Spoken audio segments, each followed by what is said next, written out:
कुटिलत संग रहीम कही, साधु बचते नाही। ज्यों नैना साइना करें, उरज उमेठे जाही। कुटिलों की कुटिलता का फल चाहे कुटिलों को काफ़ी देर से मिले, किंतु उनके संसर्ग में आने वाले सज्जनों को अविलंब मिलता है। अभिसारिका के नयन अभिसार के आमंत्रण की स्वीकृति नायक को संकेत द्वारा देते हैं, लेकिन अभिसार की बेला में अभिसारिका के नयन तो बच जाते हैं, उमेठे जाते हैं। उसके निर्दोष उरेस मानसल प्रेम की इस दुर्भी संधि में बेचारे उरोजों का बस यही कसूर है कि वे काम बाण चलाते हुए नेत्रों का साथ देते हैं। कार्य करता है कौन, फल भोगता है कौन, कौन को संगति अवश्य दंड देती है। को रहीम पर द्वार पे जात न जिए सकुचात। संपत्ति के सब जात हैं, विपत्ति सबे लय जात। ऐसा कौन कुलीन संभ्रांत तथा स्वाभिमानी होगा जो दूसरे के द्वारा पर कुछ पाने के लिए जाते हुए नहीं हिचकिचाता। संकोच तो बहुत होता है, आत्मधिक्कार भी कुछ कम नहीं होता, लेकिन गलती नहीं, संपत्ति वालों के यहाँ ही तो लोग जाते हैं। इसलिए ऐसे लोगों को यहाँ जाने में कोई हिचक झिझक नहीं होनी चाहिए। सच तो यह है कि लोग संपन्न लोगों के यहाँ खुद नहीं जाते, उनकी विपत्ति उन्हें खींचकर वहाँ ले जाती है। यह बात समृद्धशाली को भी मालूम है, इसलिए वे आए हुए व्यक्ति को प्रार्थी नहीं अभयागत मानते हैं, और जो बनता है सादर प्रेम से देते हैं। सौभाग्य की उनके दरवाजे पर ऐसा व्यक्ति आया। गगन चढ़े फरक्यों फिरे, रहीमन बहरी बाज। फेरी आई बंधन परे, अधम पेट के काज। जब बहराबाज शिकार पर छोड़ दिया जाता है तो वह उड़ान भरते हुए आसमान पर चढ़ जाता है और अपने आखेट को खेलता है। देर तक आकाश में फड़कता बिहरता है। गगन विहार करते हुए मालिक के आमंत्रित करने पर भी वह नहीं उतरता, लेकिन जब भूख आवाज देती है तो लाचार होकर मालिक की कैद में चला आता है। अधम पेट के कारण उच्च भाव भूमि पर विचरण करने वाले लोग भी कैसे कैसे पासों और बंधनों को व्यवस्था के कारण स्वीकार कर लेते हैं। भूख इंसान को नीचे उतार लाती है। जो नीचे नहीं आता वह गैर मामूली व्यक्ति होता है। खर्च बढ़यो उधम घटयो, निरपत निठुर मन कोइन। कहू रहीम कैसे जिए, थोड़े जल की मीन। बुरे दिन पद गया, अधिकार गए। अब प्रतिष्ठा बनाकर रखना और इतने बड़े परिवार को चलाना मुश्किल हो गया। खर्च बढ़ गया, जीविका के सम्मानजनक स्रोत साधन घट गए, आमदनी खत्म हो गई। स्वार्थी देशियों ने मिलकर राजा के कान ऐसे भरे कि उसने निष्ठुरता धारण कर ली। रहीम का यह दोवा खुद के लिए भी हो सकता है। जीवन के आखिरी दिनों में बादशाह जहांगीर की नज़रें बदल गई थी, उनकी पदवी छीन ली थी। ऐसे समय में दानवीर रहीम का जीवन निर्वाह उसी तरह मुश्किल हो गया था जिस प्रकार नदी के जल में विहार करने वाली मछली को थोड़े से पानी में रहने को रख दिया जाए। ऐसे में उसका मन दुखी होता है। रहीम कहते हैं कि मानव को अच्छे दिनों में भी बुरे दिनों की कल्पना करके रखनी चाहिए। इससे बुरे दिनों में ज़्यादा दुखी नहीं होना पड़ता। खैर खून खासी खुशी, बैर प्रीत मदपान। रहीमन दाबे ना दबे, जानत सकल जहान। कुशल क्षेम, हत्या, खांसी, खुशी, बैर, प्रेम तथा मद्यपान ये दबाए नहीं दबते, छुपाए नहीं छिपते, खुलकर सामने आ ही जाते हैं। पूरा विश्व जान जाता है, हाव भाव और चाल ढाल से व्यक्ति का अभ्यंतर प्रकट हो जाता है। खीरा को मुँह काट के मलियत लोन लगाए, रईमन करुए मुखन को चाहियत यही सजाए। खीरा का मुँह काट कर उस पर नमक मल दिया जाता है, तभी उसकी कड़वाहट जाती है। कड़वे बोलने वालों को यही दंड देना चाहिए। दुर्मुख तुम्हारे मर्म को वेद दे तुम निशब्द रहो। नहीं मुंह तोड़ जवाब दो, मुख ही बंद कर दो, कोई लिहाज मत करो।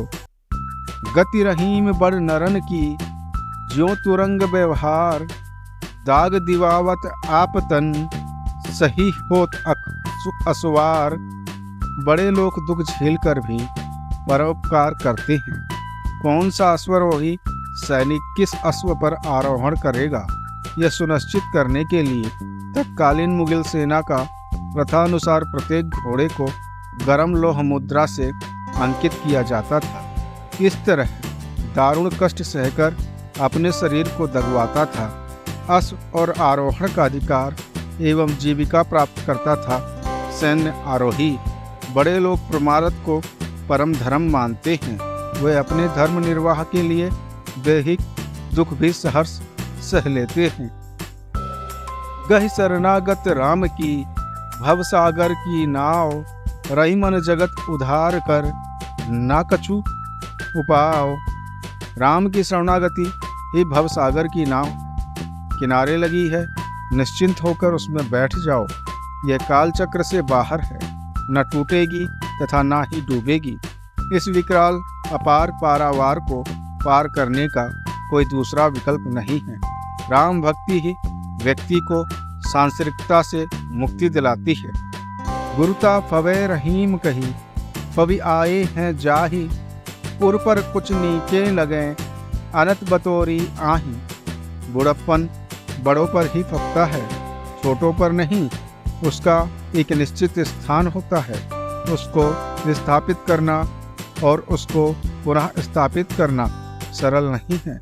नारी के दिल पर ही उसके उरोज अच्छे लगते हैं।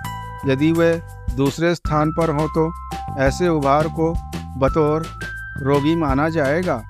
जो धारणाएं, मान्यताएं एवं परंपराएं समय की कसौटी पर खरी उतरी हों, उनको तोड़ने मोड़ने का प्रयास कभी नहीं करना चाहिए। गुरुता या बड़प्पन बड़े लोगों पर ही अच्छा लगता है, क्योंकि वह उनका प्राकृतिक गुण होता है। अगर छोटे लोग मूर्ख बड़ी बड़ी बातें करने लगें तो उन्हें उनका पागलपन कहा जाएगा। गुनते लेत रहीम जन, सलिल कूपते काढ़े। पहुँते कहूँ होत है, मन का हु के बाढ़े। लोग तो प्यास बुझाने के लिए रस्सी की मदद से गहरे कुएं से पानी निकाल लेते हैं, और एक तुम हो जो उस मनुष्य के मन की बात नहीं जान पा रहे हो। क्या किसी का मन कूप से भी अधिक गंभीर होता है, जहां पहुंचने के लिए कोई रास्ता नहीं सूझता? तुम्हारी रणनीति तथा तुम्हारी व्यूहरचना ठीक नहीं लगती। गूढ़ से गूढ़ तथा निगूढ़ गर्भगृह में भी छिपे भेद को भी किसी न किसी उपाय से बाहर निकाला जा सकता है। गरज आपनी आप सो, रहीमन कही न जाए। जैसे कुल की कुल बधू, पर घर जात लजाए। स्वाभिमानी व्यक्ति अपने किसी सगे के पास जाकर भी अपनी गरज नहीं कह पाता, दुविधा में पड़ जाता है वह। जैसे कुलबधी पड़ोसी के यहाँ किसी निवेदन के लिए जाते हुए लज्जा का अनुभव करती है, किंतु व्यवस्था के कारण जाना ही पड़ता है। कहाँ हैं ऐसे अपने लोग जो अपनों के स्वार्थ के बिना कहे ही सुन लेते हैं? स्वतः स्फूर्त अनुग्रह का रस ही कुछ और है। ऐसे आयचित से अनुग्रह करने वाला और अनुग्रहित व्यक्ति दोनों उच्चतर भाव से भर जाते हैं। अधीन बनाने वाला और मान मर्यादा न खंडित करने वाला अनुग्रह ही वर्ण करने लायक है। चढ़िबो मोब तुरंग पर, चलिबो पावक माही। प्रेम पंथ ऐसो कठिन, सबको वो निभहत नाही। सोलों से सजा हुआ अग्निपथ, आग ही आग, यहाँ से वहाँ तक, उधर धधकते अंगारे, फूटती ज्वालाएं, तथा इधर मोम का घोड़ा हिनहिनाता हुआ अलफ रहा है। कोई प्राणों पर खेल जाने वाला दुस्साहसी घोड़े पर सवार है, जो इस रास्ते से होकर उस पार पहुँच जाए। यही है प्रेम का मार्ग, यही है प्रेम का मार्ग। हर कोई इस मार्ग का निर्वाह नहीं कर सकता। बड़ा मुश्किल है यह रास्ता। चित्रकूट में रमी रहे रहीमन अवध नरेश, जा पर विपदा पड़त है सो आवत यह देश। तत्कालीन रीवा के राज्य का दानवीरता को गौरवान्वित करते हुए कवि कहता है, हे महामहिम नरेश, आप उस दानवीर यशस्वी नृपति के वंशधर हैं, जिसके शासन काल में, जिसकी शासन भूमि पर अयोध्या नरेश रामचंद्र ने अपने वनवास का पहला चरण आरंभ किया, और चित्रकूट में तो रम ही गए। जिस व्यक्ति पर मुसीबत पड़ती है वह इस वंश के वर्तमान नृपति का शरण में विश्वास पूर्वक आ जाता है। छोटन सो सोहे बड़े कही रहीम यह लेख, सहसन को है बांधियत ले दूस दमरी की मेघ। छोटा मनुष्य भी कम महत्वपूर्ण नहीं होता। किसी को क्षुद्र, नगण्य, तुच्छ तथा व्यर्थ नहीं समझना चाहिए। वक्त और परिस्थिति छोटे को और भी महत्वपूर्ण बना देती हैं। मानी हुई बात है कि छोटों से ही बड़े लोगों को शोभा होती है। छोटे बड़ों के लिए पृष्ठभूमि होते हैं। पशु मेले में घोड़ा व्यापारी अपने हजारों के मोल भाव वाले घोड़े को दमड़ी में खरीदे गए खूंटे में बांधकर ही उन्हें विक्रय के लिए प्रस्तुत करता है। खूंटे से बंधा ऊर्ध्वमुखी घोड़ा लोगों के आकर्षण का केंद्र बन जाता है। लघुत्तम के लिए महत्तम का उपेक्षा भाव निंदनीय है। समय दृष्टि परिवर्तन की मांग करता है, ताकि छोटे मानव को भी पहचान मिले। चरण छुए मस्तक छुए त्यों नहीं छाड़त पान, हियो छुअत प्रभु छोड़ दे कहु रहीम की जान। माया से मुक्ति पाने के लिए हमने ईश्वर की सेवा उपासना की। मंदिर में जाकर भगवान के चरणाविंदों को छुआ, वंदन, पूजन तथा अर्चन सब कुछ किया, फिर भी माया हमारे पीछे पड़ी रही।